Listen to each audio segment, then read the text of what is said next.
Alonzo saying, it's time.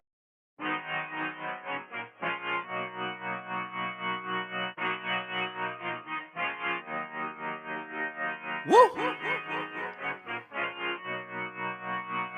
Woo! Look, I just been keeping my poise. Made by the million, but still unemployed. They text me about green, but not on Android. She not my shawty, she filling the void. I make the sounds that cut through the noise. He think he a man, but he chillin' with boys. Put down the liquor, start drinking LaCroix. The pain wasn't choice, but now I rejoice. My uncle had told me that I was the one. I played the shit smart, now my bragging and dumb. Lil' shawty had hit me, said she wanna come. Her dresses is black, but she not a nun. I'm so Pasadena, cause that's where I'm from. Some bangers, some hoes, them with guns. They scheming for riches, they playing it numb. I'm second, I wins cause I'm second to none. Look, what the you think I do it for? Do it for? Hey, looking in the mirror, you the go, hey. Yes, sir. Yo, what's up, fellas? Is this mic on? Yo, Dry, you frozen or? Are y'all frozen? Yeah, he froze. Welcome back to Secure the Bag Podcast, where we don't just talk about money, we talk about how money moves are made, who controls it, and how we can position ourselves to build wealth. Tonight, we're having two conversations that might seem completely different, but they're really connected. First, two America's oldest black-owned banks are coming together in a historic merger that can create the largest black-owned bank in the country. We're going to talk about them and ask questions about what does that actually mean for black business homeowners, entrepreneurs in our communities. Then we're going to talk about something most people spend their entire careers chasing, a bigger salary, and ask a different question. Why do some of the wealthiest people in America try not to live off a salary? Tonight, we're going beyond the earnings, money, and getting into ownership, access to capital, and how wealth is really built. Let's secure the bag.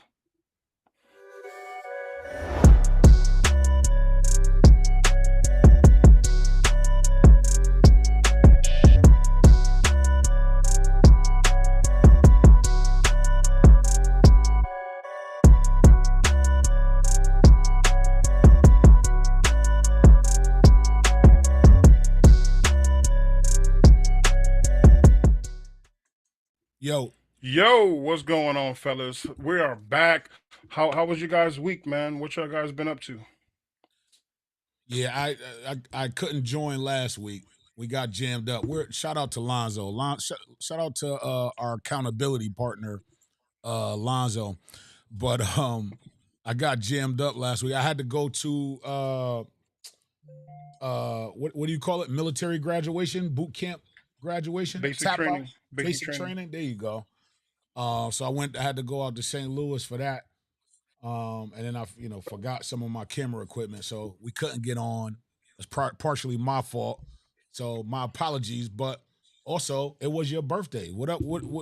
Happy birthday, brother! Happy belated birthday, man. Thank you, bro. I'm 28 now, and I'm feeling good. I'm looking good. It was a. Let me tell you, man. My wife every year she shows out on my birthday, man. And she had a theme this year. It was a Jay-Z theme. So you already know everything, all fell in place. Yeah. Then I got my gifts, and my mother-in-law and my wife got me a bunch of gifts, and along with a bunch of my other family members, man. But the wife got me a gift, and I opened it, and it was the Jay-Z crate with all the albums and everything in it, man. So it was dope, man. It was special. Dope. All right. Dope, man. That's fair. Now we gotta go to Paris now, bro, so we can go to the concert. Hold on, King. I got you. King, what up with you? How was your weekend? My weekend, or we ain't see you in a week. We really ain't see you in a week. You got to tap in. Yeah, my weekend was dope. It was my third daughter's birthday, Saturday. Nice, happy belated. Yeah, so we got together, went out, made everything about her.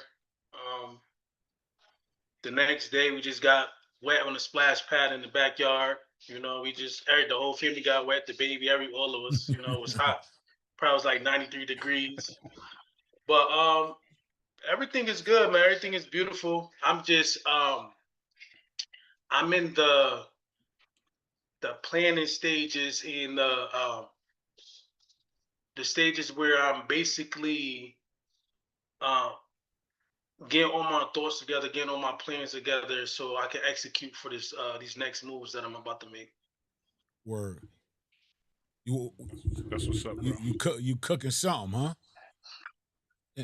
And the, Oh, always, always. If you see me go quiet, you see me not posting in the morning, you see me not doing things that I used to do, that's because I'm focusing on something else. be afraid. Be very afraid. Yeah, I wanna give a huge shout out to us, and I'm gonna tell you why. There's a lot of people that get into this podcast space, right? And they don't see the numbers or they look at these things, man.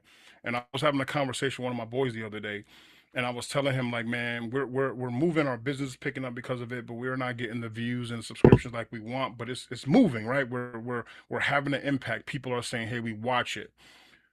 They show support in different ways, but I know it's a little far off, but we're like about 5-6 months away from doing this thing for 2 years, fellas. Like Nice. seriously, like shout out to Mike. Mike has some personal stuff he was doing tonight.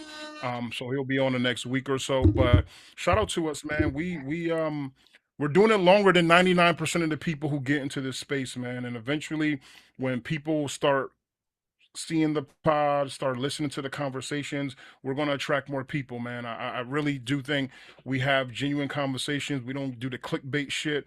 We don't do all this stuff that these people do to get the likes. We just trying to educate. We're trying to have real conversations and seeing what we could do to empower our community. So salute to you, brothers, man. Nah, definitely. And Salute. sure. So we're gonna talk. We got some dope topics tonight. And there are financial topics, and there's something that's trending right now that I think is very important. That's going on right now with everything is going on in the economy. We're going to talk about M&F Bank and Optus Bank.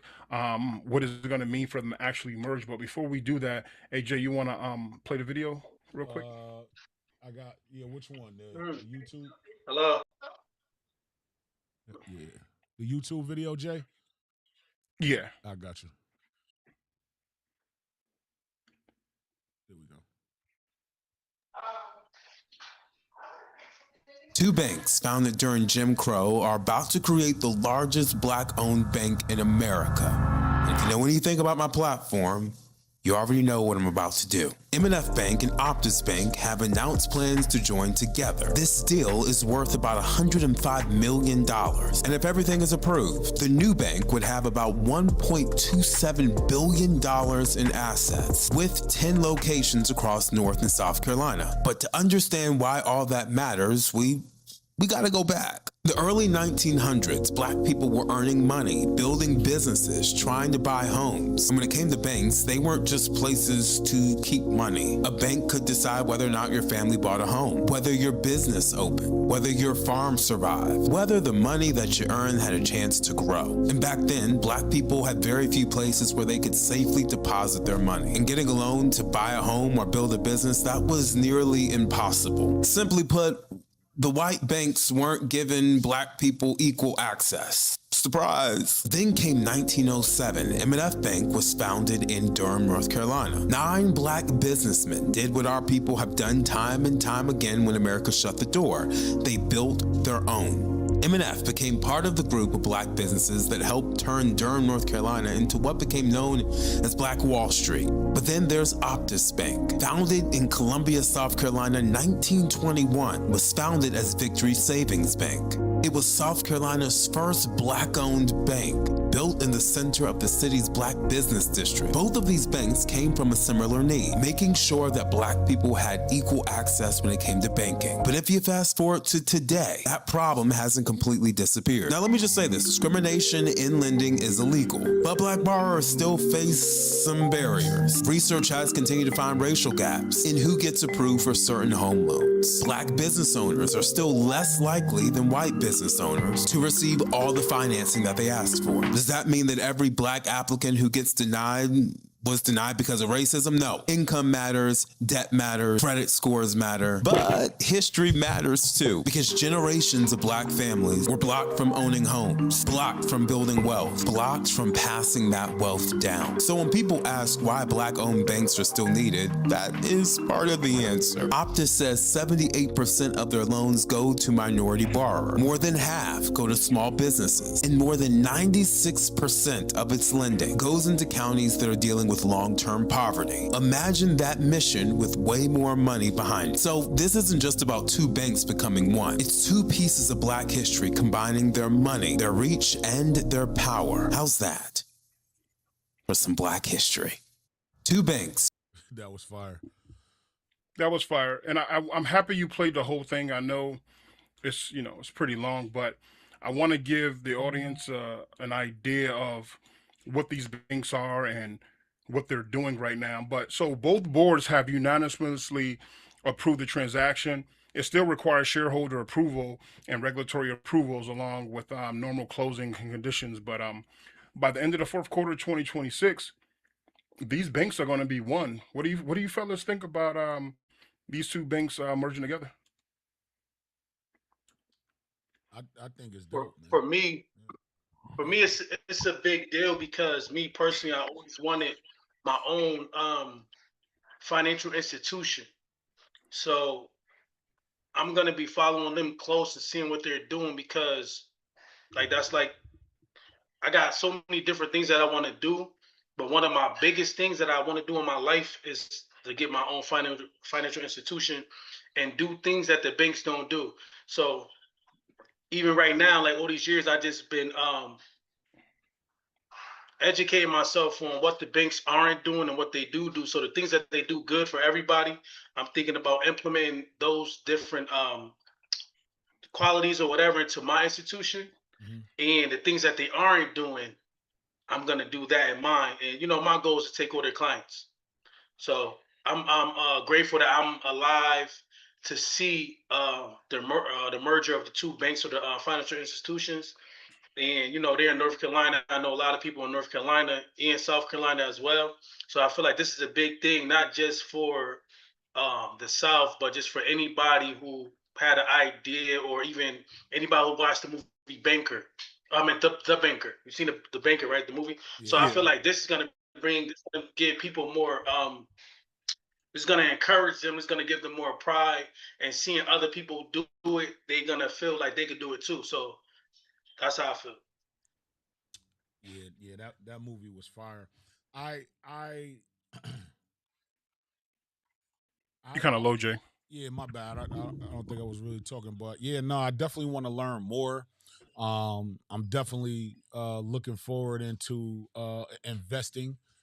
Um, I'm opening up an account, bro. It is what it is, you know.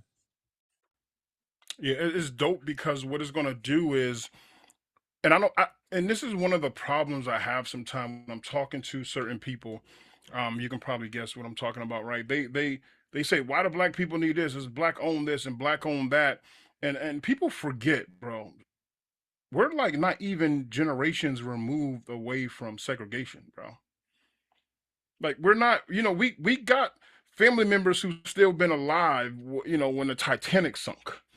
There's people who've been lynched that have no family members who've been lynched who watched this as kids still around, and part of the access to They're building being wealth. lynched today, Jason. They being Yeah, lynched today. they're still being lynched today, and we're Lynched today. and part of the reason why we didn't keep up economically is because we had to create these things. We had to create BET so we can show our culture. We had to create our own black banks and all these things, right? Because if we didn't, we wouldn't have access to do any of these things, build our own schools and hospitals in Black Wall Street and tons of other places around the country. So it gives us the opportunity to have our own capital. It gives us our opportunity to reinvest in our communities. It takes more than that though, because we're playing behind the eight ball. So it takes time. It takes time to build, and I think that if we and this is a controversial thing also, I don't believe in the boycotts. I think instead of boycotting, we should put our energy into supporting black owned industries that we're boycotting. It makes more sense to say we're not going to boycott. We're going to go straight to this other black owned entity and we're going to start supporting them. It makes more sense than sitting out there boycotting and then you pick and choose what you're boycotting and then nothing is being done. But while we're boycotting, we can actually go to a black owned entity and start giving them capital so they can raise it. And they're the actual people who pump in money back into the communities where most of these other places they're not pumping money into communities. They're forced to put this money back into the communities that they come and they ravage through. So the CRA, the all that stuff is not done because the bank said, "Hey, let's create a CRA and create programs for the inner city that we're coming in and we're getting all this money from."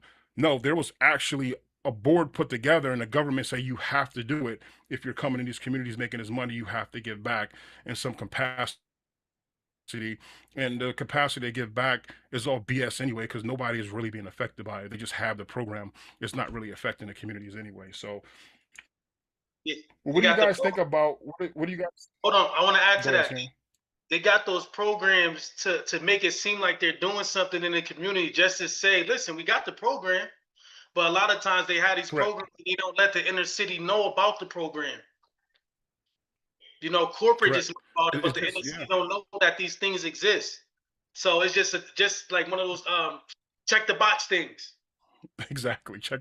That's all it is check the box. There's no real impact to these programs. That's why it is important. You don't have to go to mom and pop. I mean, you don't have to go to your cousin or whatever, your family's name, hair salon or whatever. But when you see these bigger institutions, these banks and these laundromats and these solid institutions in the community there, it's better to pump into them because a lot of these organizations are giving back to the community. They are pumping money back into the black community for education and a bunch of other things. So I think more than money, education and showing people how to actually survive and do industries, man, is more important than actual the dollar. Because when they say old saying, you teach a person to fish, they'll live. They'll be able to eat for life. If you fish for them, they're gonna starve to death. So I definitely believe this can be a huge potential in the community. Yeah. Overall, I think it's a big deal, man. Like I can't wait to see what they do. I'm definitely opening me an account and I'm gonna put most of my money there, and it's gonna be my goal to uh create a relationship with the bank, with the bankers, with the branch managers all over from South Carolina to North Carolina or whatever, because I want them to know my goal has been to do something like this as well, because they're in the South. They can keep the South. I'm from Connecticut. So if I do something, I would want to do something with them. And I listen, like I said before, um, you could take anybody client if you got the right marketing. It's simple. Listen, you're not getting nothing from these people. They're not giving you anything. Come with us. You get this. We're gonna help you with your credit. We're gonna guide you on getting a house or an investment. Like, it's simple. I've been thinking about this for years. I already know what I want to do, how I'm gonna do it. So I think it's a big deal. I can't wait to meet the different branch managers, bankers, or whatever. Because like even in Chase, when I go through Chase, like I went to Chase with a robe on. I went there with a hoodie and Tim's. So I went there with a suit on. When I come in, everybody say, "Hey, how you doing?" Everybody speak to me because they know when I'm coming through there, they know it's business, no matter what I got on. And you want to be known by everybody in the bank. Sometimes you know how they be like, what they said, "Oh, you don't have your license, you can't get any money out." I know it. Everybody in there know me, so when I go, like they're gonna give me my money because they know I got an account there. You know what I mean? And that's what it's about too, to me. Yeah. Building relationships and Right. networking for sure. And the question a lot of people ask, right? We ask each other, but they don't ask Bank of America or Citibank. Is a important question. Where does the bank's capital actually go? So the money that they're making, where does that money actually go? What are they doing for the community? Where are they reinvesting that money in? And I think that's a huge question. Do you guys heard of anything about that? People ask those questions. Nah, yeah. I mean, that's that's always been a big question, but it's kind of like what King said. Like, I'm gonna just be honest. It's like I've always banked at the big box banks. Number one, I didn't really know that these that these other banks existed, Yeah. or even how they operate, or if I deposit my money, can I go? Because we don't have there, none of them are obviously local Yeah. to us here in Connecticut, or in our towns or whatever. So for a while, I mean, and the thought process is, okay, how is that going to work? And I don't know if I ever looked into it, because the other banks is just here and I just wound up just using them. You know what I'm saying? But I think now for me, with this new information, like, I'm definitely getting an account. I know the technology good. I know I could go to an ATM anywhere. You feel me? Like, I'll be able to make the necessary moves. But yeah, I think there's always the question of where's my money going. A lot of people don't know that answer, Jason. A lot of people don't care. They all they worried about is, I put that Yep. in and that better be in there. I don't care what you like I don't think nobody really cares what they do with it, but I put that in there, it better be in there, and I need it when I need it, is what most people think. Well, Yeah, I think it's important. what I know is they only worry about where the money is going when the people that own the company look like them. Mm. Nobody knows who owns Chase. Nobody knows who owns Bank of America. Nobody knows who owns Wells Fargo. So when you come into, like, a business, they're like, oh, what they doing with the money? What they Oh, doing for the I see what you're community? saying. They never ask. They never ask what Chase doing for Right, the right. community. They never ask what Key Bank is doing for the community. Mm. Like, you know what I mean? And I That's think, facts. Gerard, you definitely right about the money that they deposited on Friday. They want to make sure it's there on Monday. On That's Monday. what they care about. They don't care that they're not getting no increases in their bank account amount. Like, they're not getting no interest. They don't Mhm. care about that. As long as the money is there, whatever they deposit. And I learned this from who is it?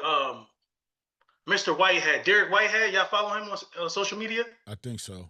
I think I know I what you're think talking about. so. I might be jumping the gun, but he said um, the financial institutions are made for us to go get money out, to use that money to get more money, or to get loans to do more business. Everybody is waiting in line to go put their money into the bank on Friday. Mm. And he said after they put all the money in on Friday, he go there on Monday and try to get their money out and use their money to go invest into business. So Mm. I think and like I said, I might be jumping the gun as far as the questions that you had, Jason, or whatever. But we Okay. need to learn about using the bank's money to start a business. And I don't know if people know, but you don't got to start a business no more. A lot of people are retiring. They're moving to Florida. They're moving to South Carolina. They're moving to Nevada. They moving to different places. They're selling their business off. You could go get a loan to buy this person's business that built it up for 30 to 40 years. You don't got to do anything but sit back and let the money go into your business bank account.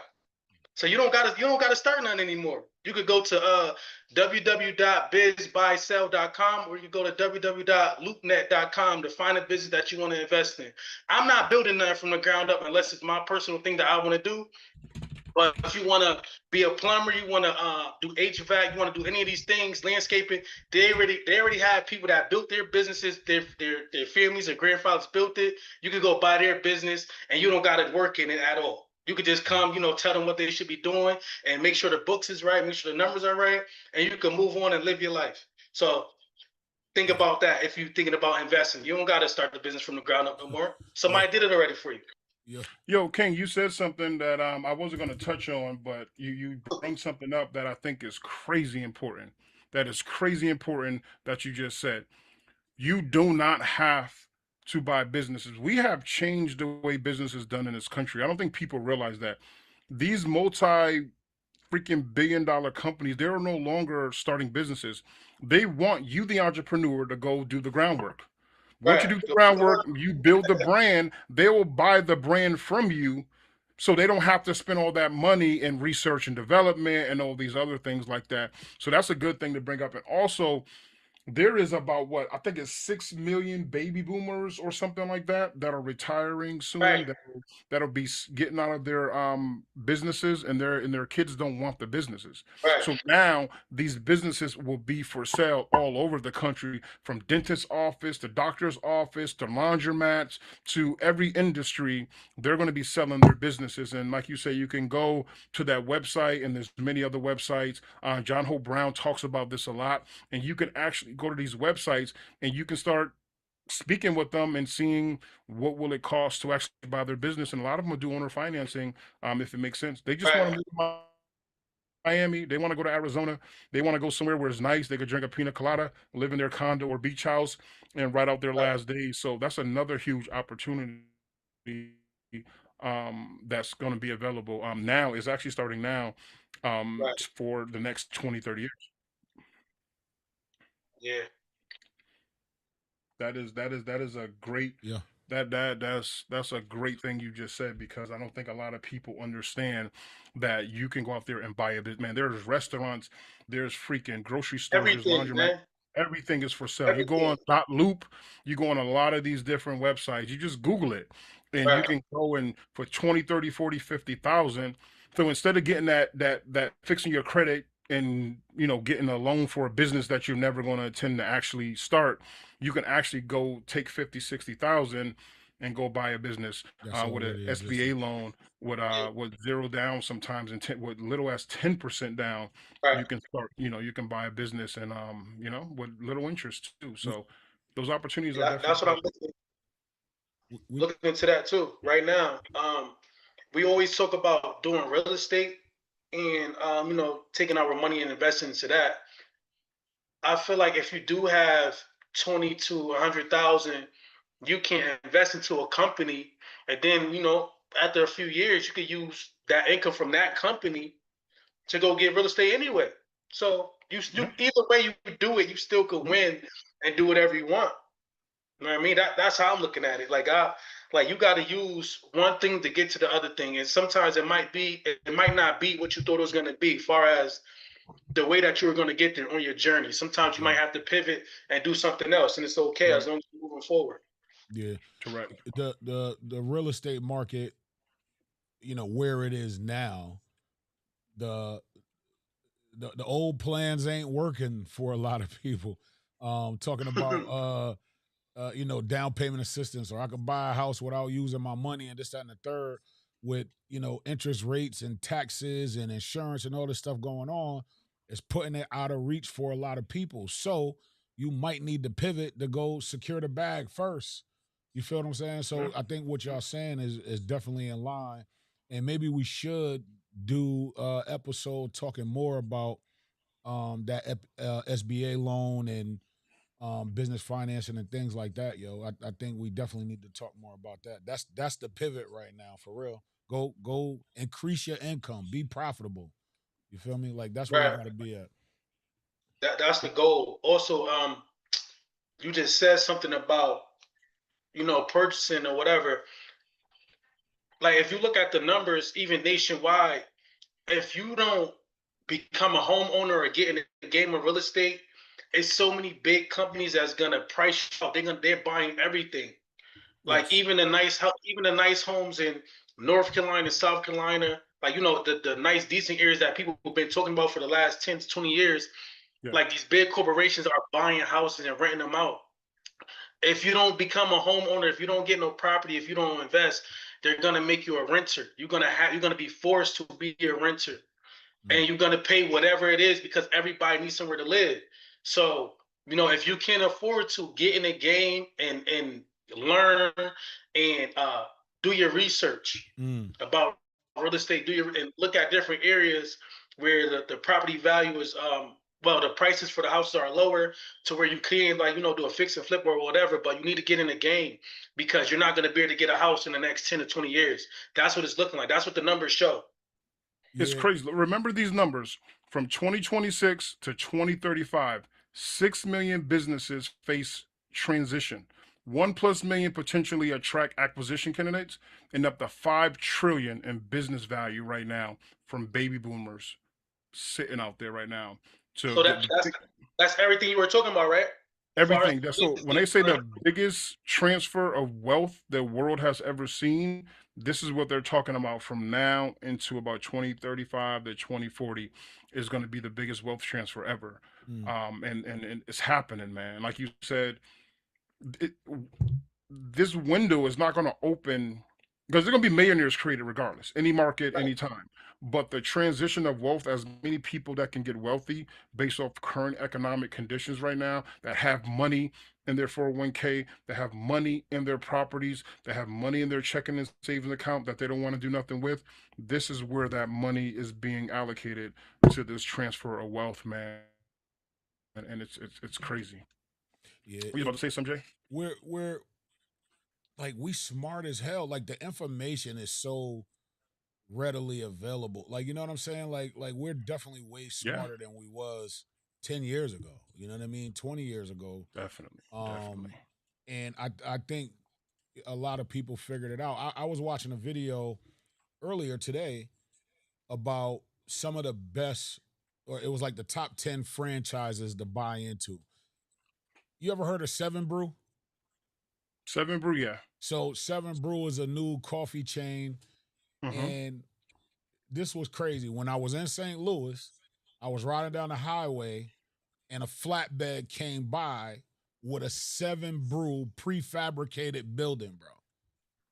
Wow. You understand? Like, so Yeah. they cut the cost from building out, like a Dunkin' Donuts or whatever, this uh you know what I'm trying to say, this concrete building, but you got Brick and mortar. right, you got a prefab building that they're gonna put in a parking lot somewhere. Like, you get what I'm Yep. saying? They just Yep. pop up in these parking lots, and you run your water, you run your sewer. Like, that's like a business in a box, or business on the flatbed, if you Yeah, will. it's like when you just said it, I just thought about a pop-up shop. Yeah, yeah, Yeah. Yeah. Yeah. But so it was dope seeing that, and then I saw that video today. They are the number one most profitable, fastest growing franchise in the country right now. Is So what you think about that? That was planned. That they were strategic, yeah, and it came overnight. It seemed like it was overnight. it was. Like I just heard about them at the beginning of the year, and they everywhere Yeah, they over there on in the parking lot where Walgreens was by in Westville. Amity. In Yeah, Westville, and then they got one in Orange, and I'm sure they coming out it's, this it's way one as in well. North Haven too. I think I North think Haven. so. Yes, sir. Yep. And because it's so cheap to build, it's so cheap to get going. Yep. It's a no brainer.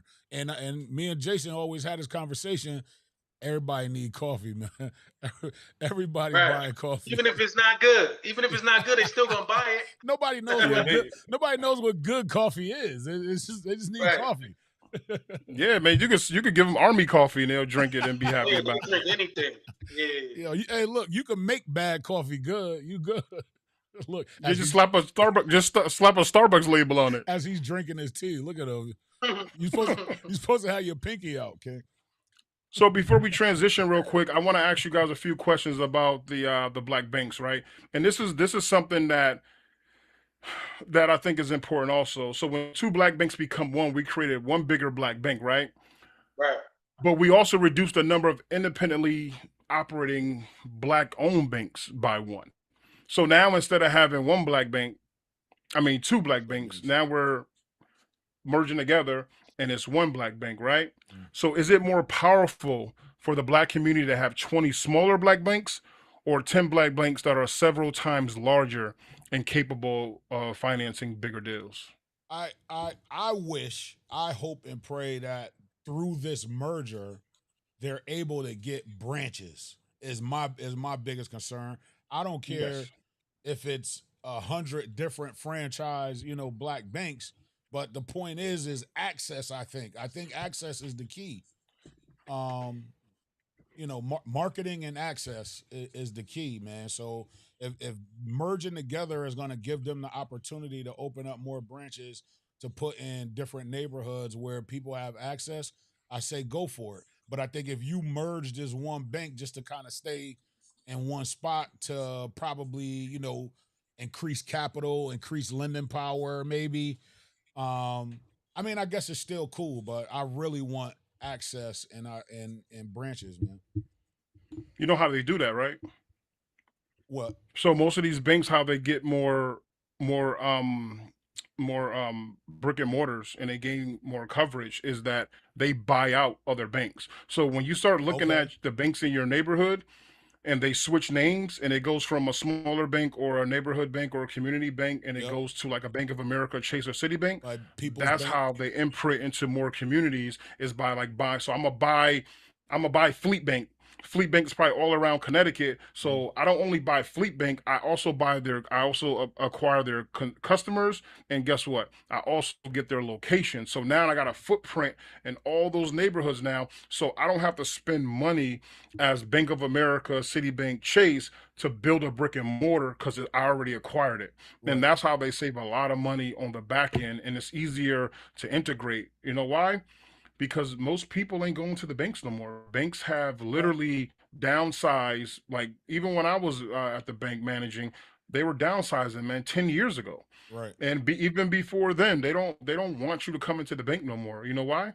It's going to save them money. If I don't got to pay a teller to do your Right. transaction, I have you speaking into a machine. Which, let's be honest, nobody really needs a teller no more at the Mm. bank. Right? Nobody needs a teller no more. You just go in, you do your transaction. If it don't work, you get on the phone, they figure it out, and they can get it done there. And that's how they can get more ground. But I mean, it's interesting being in North Carolina and South Carolina how they're going to expand. Yeah. Yeah. I guess I that's what think I'm talking about is expansion. I think far as Yeah. the merger, I think the I think the goal should always be to like come together so you could do more. Now, Yeah. from them coming together, I think they should do their research on the other banks from here to Connecticut, or from North Carolina to Connecticut, or Connecticut to South Carolina, or whatever.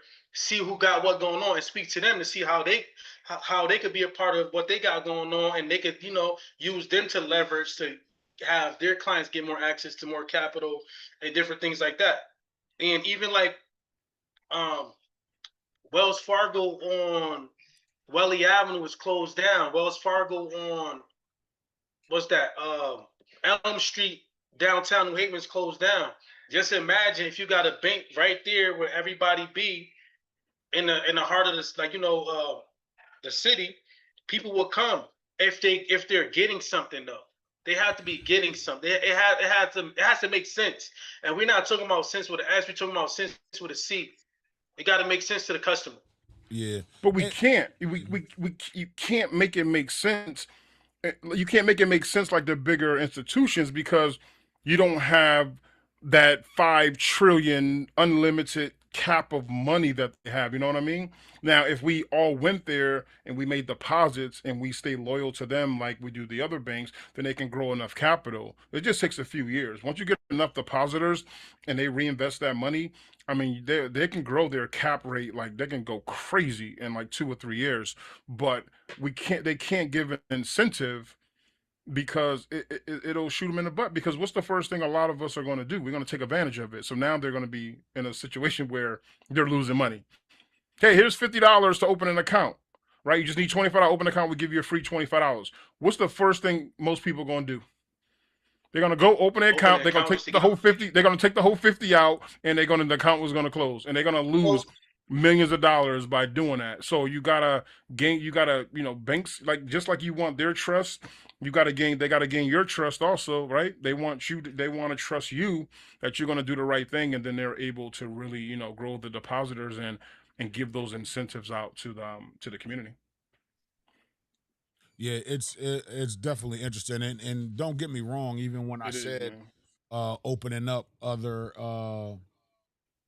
branches, but like what King said, like if you could get one downtown New Haven, Yep. one downtown in Yep. Hartford, like People's Bank used to be in every Stop and Shop in the grocery store, right? That could be excessive. You get what I'm saying? But I Yeah. think Yeah. I think you still need to show your face. I'm not saying you got to give everybody $50, but like even offering right. classes, Even if you offering classes, even if you, Yeah.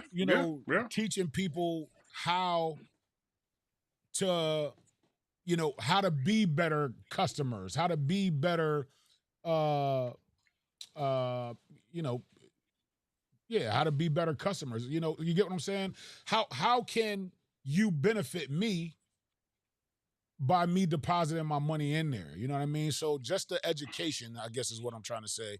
Yeah, you Could be value enough. proposition. Yeah, there you You want go. to know, you want to know what's the value. I get it. I understand what you guys are saying, and I like it too. I think when they come in the community, take your money, they should be offering something like Something that, like right? that. Yeah. I don't know if it's going to be like money, or they don't remember they used to get like pots and pans and toasters, and I they don't ain't want gonna do that. that no Look, more. yeah, I don't want your toaster, bro. But educational class I think is huge. Investing in some of the community centers, the schools, start something. I think it'll definitely help the communities out. But I definitely agree, and I think New Haven, Connecticut is perfect because most people think Connecticut is all white, but you go to Waterbury, Bridgeport, Hartford, New Haven. I mean, you're gonna probably gain freaking so many freaking accounts at that small, that just in that small area. You can probably grow in the Northeast from there. Mm, yeah, So yeah. yeah, I Let's think follow that's that though. important. Yeah, let's follow it and see where it goes, or at what point can we open up accounts? You know what I'm saying?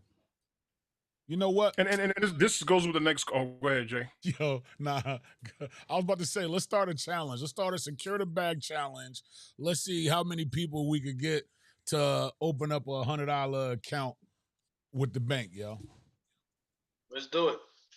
When we I starting? think I I don't know. think that'll be dope. When We they got we open. got we got we got to put that together.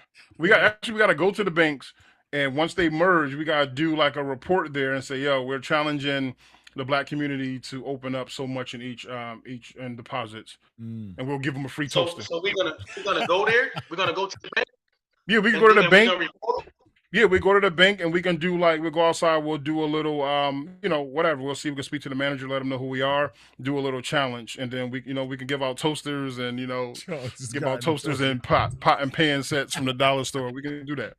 Yo, and we got boots in the ground, South Carolina, North Carolina. We good. Yeah, man, we good money. So this goes into this question, right?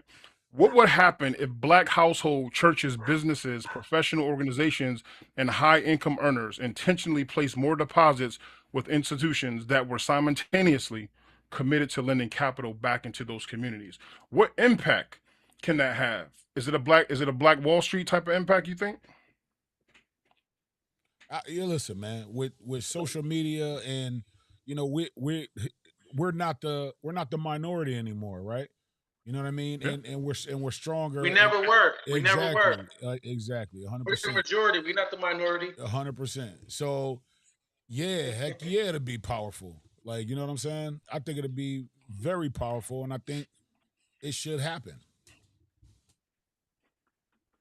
I I think a lot of these different institutions we were speaking about, I think a lot of them will close down and they start offering $50 to the clients, to the customers. Yeah, listen, I know we weren't being good to you for the last 100 years, but we have $50 for each person.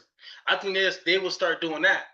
If all the churches, all the mosques, all the different places, uh, people that look like us start putting their money into these accounts, after that Sunday service on Monday morning at 9 o'clock, every church in the United States start putting their money into one of these banks. Oh man, things have changed. You see the numbers go up and numbers go down. Things, listen, I'm telling you, things gonna change, man. I mean, yeah, man. Group economics is a powerful thing for any. Just I was thinking about this the other day, right? And they had the earthquake in was it Colombia? Right, they had the earthquake in Colombia. South Why did Carolina? they Colombia? No, Colombia, the country. Oh yeah, that's what I said. Okay.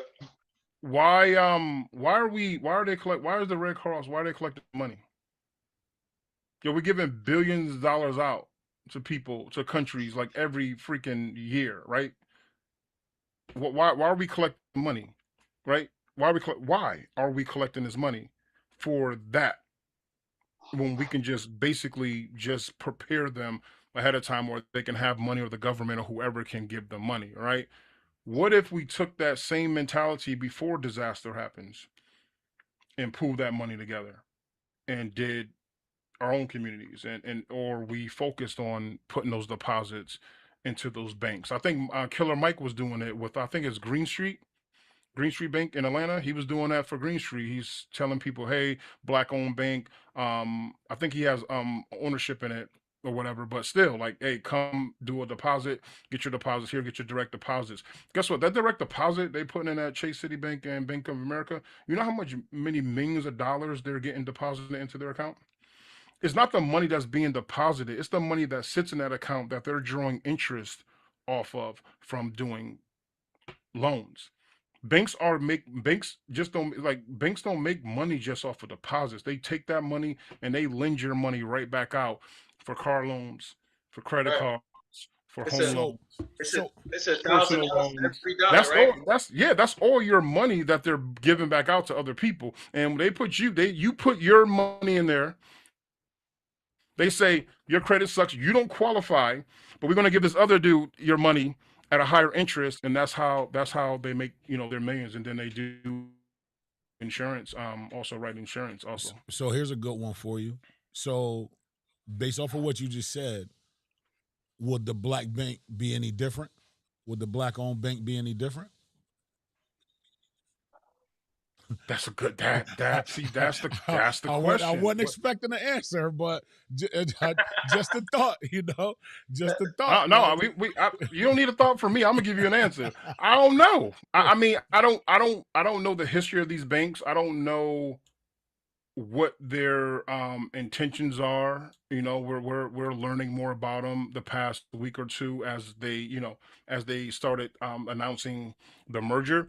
But I mean, they're doing something right. If they merge, there'd be $1.27 trillion in assets, man. So I don't know. We have to see once this unfold if they're gonna get back to the community. I mean, I don't know. What's the? I'm sorry. What's the name of the bank, Jay? You know? Yeah, it's M&F, and Optus Bank, Columbia, South Carolina, and then Durham, North Carolina. M&F Bank is in Durham, and then Optus is in South Carolina, Columbia. Okay.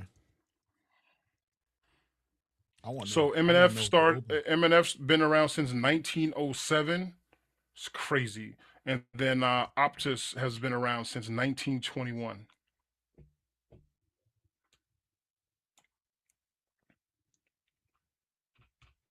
This is you know, this is some good stuff, man. So,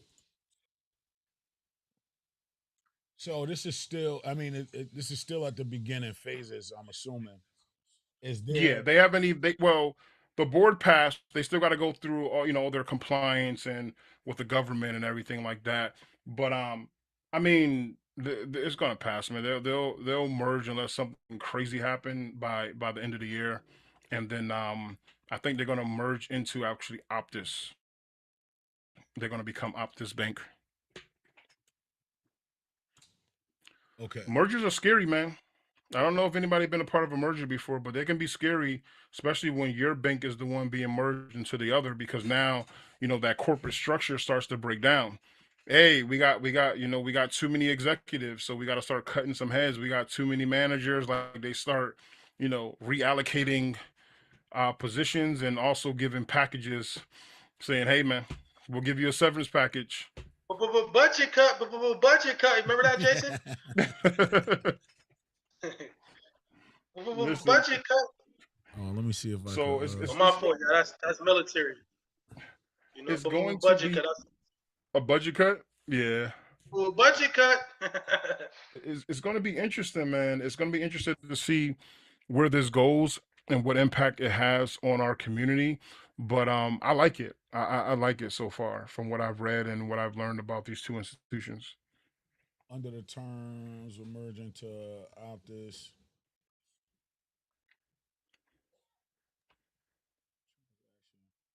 So yeah, I think you're right. I think it's gonna be Optus. Yeah, it's gonna be Optus. Yeah, they're gonna merge it with they're gonna So actually merge into Optus. so this is dope. So F Jason, what does it mean to be FDIC insured? That just means you have your deposits up to a certain amount, and that bank is insured. So if that bank goes belly up, and you have up to that amount of money, it's insured. If you have above that amount of money, let's just say you're shit out of luck. So you might want to spread your money around. What is it, 250 now? Yeah, I think it's 250,000. Yeah. Yeah, 250,000. So your money is insured with each of the banks that are FDIC insured up to 250,000. Mm. That's your limit per bank. I'm sorry, per account. You're insured for 250,000. If it's more than that in the account, then that money is just it's not your money anymore. Yeah. It's whoever money that got it at that point, because you're not going to get more than 250 per account. So they got mobile app, they got Zelle, enrolling Yeah, online banking. So I mean, they got they're a it looks fully like they're they a got fully everything: functioning bank. personal loans, car loans, home equity line of credit. Should we talk about it? Yep, Credit yep. cards, personal, and then they even got So by the way, audience, this is how banks make their money off the interest from these instruments, these banking instruments. And I got something I want everybody to do because I had to watch it again. I told my wife the other day, if you've never seen The Big Short, you guys need to go watch that movie. That movie talked about the market crash of 2008 and how several years before one guy in California actually predicted it to happen. Go watch it. It's called The Big Short. It's an amazing, amazing movie, and it breaks down exactly what was happening at the time. And I don't want to date myself, but I was actually in the industry, in the mortgage industry at that time when the actual market crashed. So I've been doing this a little while. Lonzo. But it's Lonzo on the interesting to be check-in. educated on these things. Shout out to Lonzo. Banks have certain guidelines and RBC risk based capital. They only need 8%. So for every 100,000 in liability, they need $8. Excuse me. For every $100 in liability, they need $8 cash. Insurance Yeah, company I have I, to have I 10. think he's talking about insurance company. Yeah, so when the and please, I haven't looked at this in a long time. So when the market crashed back in 2008 and President Obama and Vice President Biden got in office, they restructured the whole banking industry. And this is why I say go watch The Big Short. The Big Short it talks about all of this. They restructured the whole banking industry, and they said we're not going to bail you out anymore. You need to have enough capital to bail yourself out, and you don't play with other people money, right? So they restructured it, and they got to have enough capital to be able, in reserves, the banks, to be able to do certain lending and different things like that to function as an actual bank. So you guys can look that up on Google. Also, if not, we'll talk about this again. I'll give you the actual numbers. But the banking industry was definitely restructured after the crash, and banks are liable now. Now, how liable they are, I don't know. I know you can't. You can't. They couldn't let every bank fail like that. People who were saying that, then it made no sense. The whole country would have collapsed at that point. Mhm. And most people can't even fight their way out of a cardboard box. They want to create a freaking civil war. But anyway, you know um but check it out. It's great information to have on this stuff, man. It's not difficult stuff to understand. You just got to get the basis, the foundation of what all this financial stuff mean, man. And once you become educated in it, it's easier to navigate your finances and figure out what to invest in, what you need to do, how you need to live. And it's fun, man. I really enjoyed learning this stuff in college, and after it, just tackling it, it was definitely different than growing up and getting the information. Yeah, bro. And yet to be clear, well, I think you said it. Jason was a banker, man. So Yeah, I was a banker yeah, for a while, for a long time.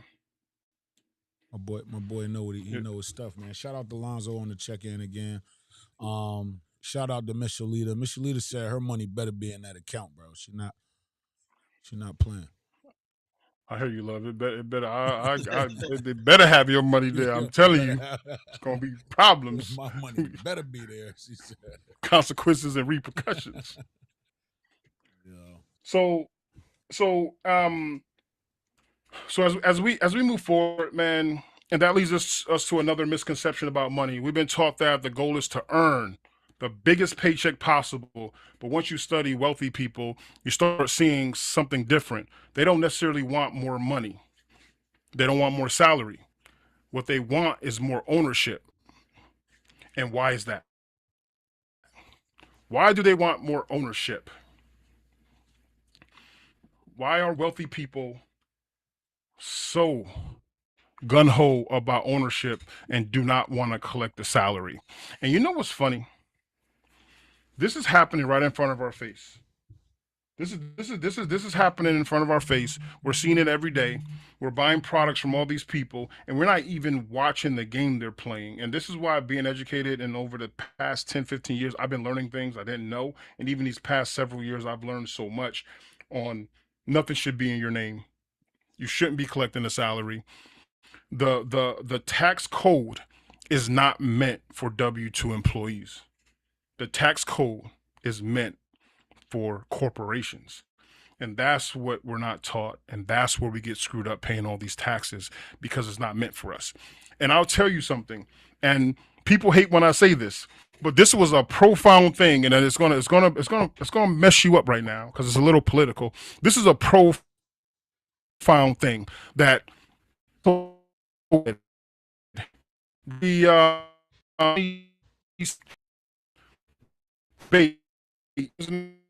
Trump looked at Hillary Clinton and said, all of those advantages that you say that I do, you and all your friends take advantage of these same benefits that I take advantage of. I don't like the guy, but guess what? It was right. It was Because that tax code was meant for corporations. And it wasn't meant to say, hey, I want to pay taxes. It was meant to avoid paying taxes. And that's why education is very important. So you understand when these people are on TV talking, you call out their BS and you know what to listen for, to see what's going on. And that right there, ladies and gentlemen, is why we do not want to collect a salary if you have any choice in so, because you can save yourself in a lot of taxes by not collecting salary. All the wealthy people do it. Guys, I don't want to go too long because I got some other stuff that I want to get off before we go on the benefits of doing it. So what do you got? What are your guys' thoughts on that? I'm in it, bro. I'm in it. I'm like, sometimes I feel I get a little self-conscious about that, because I'm an entrepreneur. I don't get a W-2, you know what I mean? And I'm in this space of I eat what I hunt, and I'm always like naturally encouraging people to do that. But I had to stop myself and realize that, not everybody is built for it. So, I'm gonna say, yeah, you should, because of the benefits, because of the benefits in different ways it could help you. But the reality is, Jay, is everybody ain't built for it. Everybody not cut out for it. You can learn, you can apply yourself and learn, and try to educate yourself on how to do it if you really want it.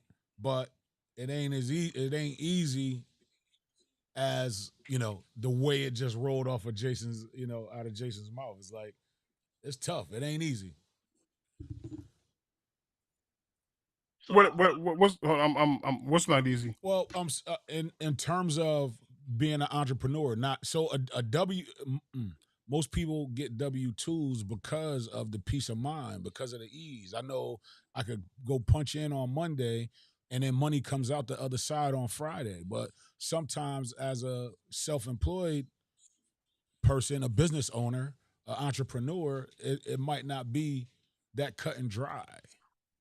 You gotta be very strategic on what it is that you're going into business for, and understand where in terms of your business plan, where your profits are coming from, how you gonna get your profits. You got to do all the thinking, as opposed to showing up on Monday and your boss telling you to do the thinking. You know what I'm saying? So yeah, we got benefits, but not everybody's built for it. You know what I mean?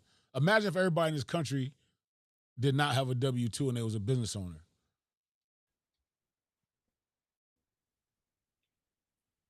Oh, I wasn't saying it as in a right or wrong No, answer. I was saying it yeah. as a matter of like fact of what our tax code was built for. And by the way, I do apologize. It's not per account. It's per person per bank that you're insured 250,000.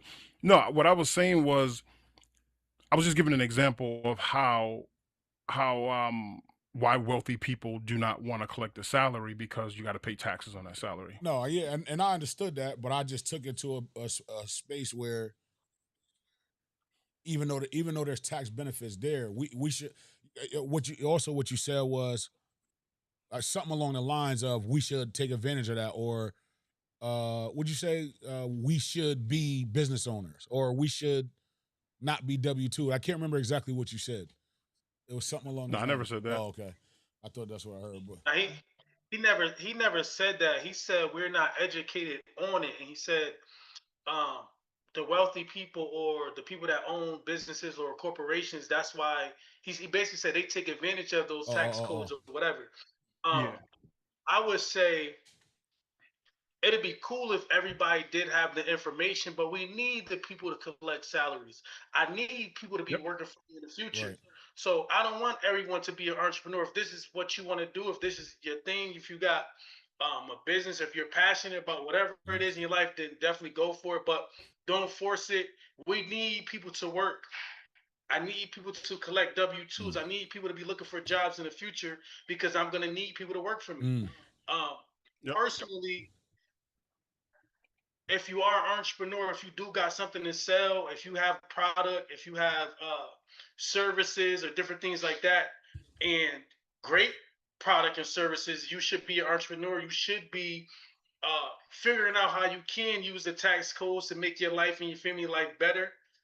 Um, yeah, that's what I think, and I feel like also entrepreneurship isn't for everybody.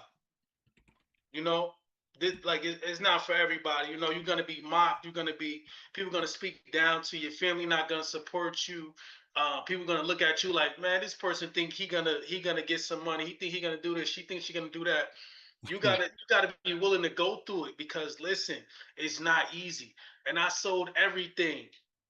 Some things I can't mention. Some things I can.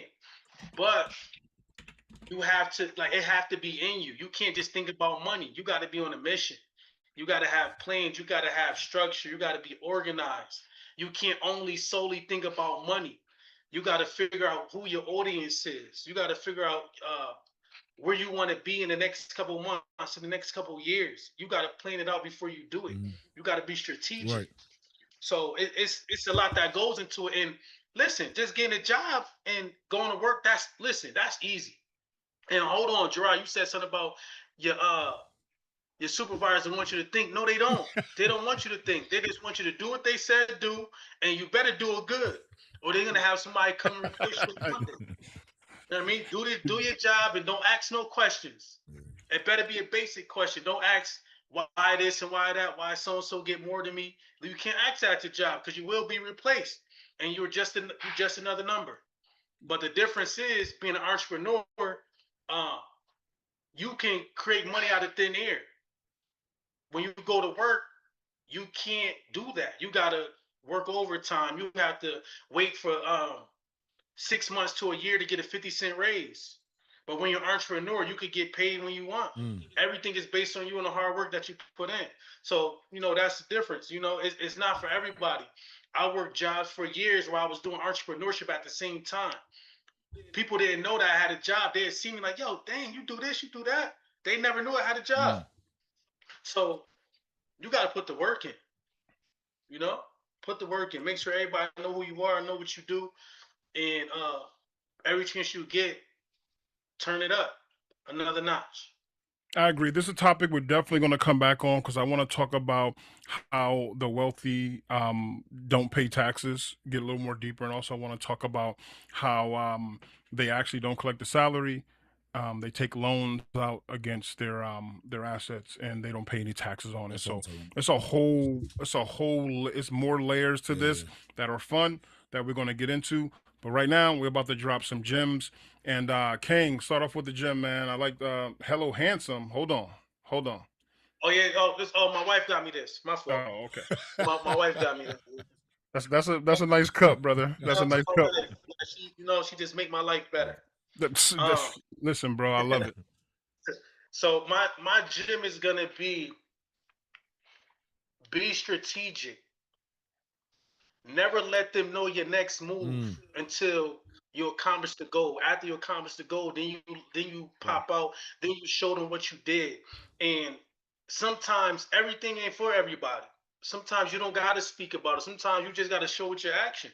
Because a lot of people do this, they talk too much. You know what I mean? Sometimes you just gotta pop out, like, yeah, and then you let them see what you did. You know what I mean? So that's my gym. And remember, man, we making dreams reality. I'm gonna go, Jade. I'm gonna let you go. All right.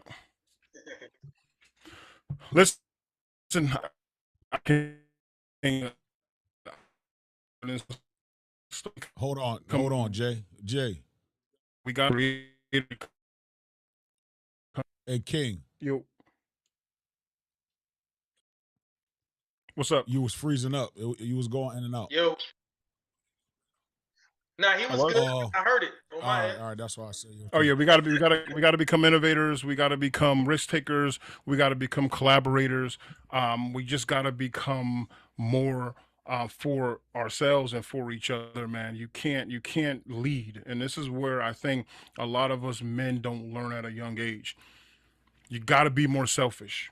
I understand you got families. I understand you got people you gotta take care of. But your number one important thing you should be doing is God first, then you, then your wife, and then everybody else. Because if you and God are not connected and you don't have your stuff together, you won't be fit to lead anyone. Hold on. I want to add to that. Listen, if you're young, do not focus on a wife. Focus solely on you. You get to a wife later. Focus on yourself. Man or woman, get your stuff in order, and then you focus on husband and wife. I just want to add to that because I don't want people just try and get a wife. That's not smart. Don't do that. Please. All right, so I'm gonna keep mine simple as usual, man. Master your craft. As the theme, focus on yourself, yo. Master your craft. The more you know about a particular subject, that's your ticket to generating wealth, man. Master your craft. I love it, fellas, man. You guys dropped gems. Tonight was a great episode. So that's a wrap for tonight's Secure the Bag podcast. Remember, building wealth is about more than income. It's about ownership, access, and putting your money to work. If you enjoyed tonight's conversation, like, share, subscribe. Until next time, keep learning, keep building, and most importantly, keep securing the bag.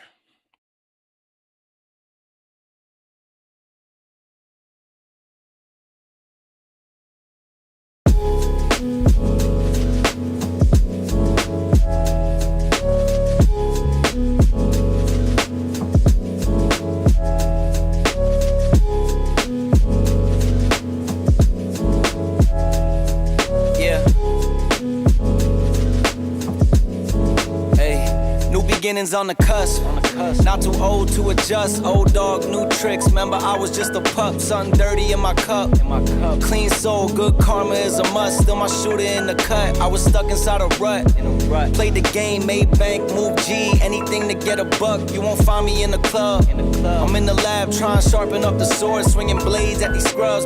Flock like bugs to the light. Getting right. Treat my hoes like these raps. I don't really got a type. Off top bullshit. All I needed was a mic. Yeah. Hey, pass the rock, it's all butter. Pack your bags and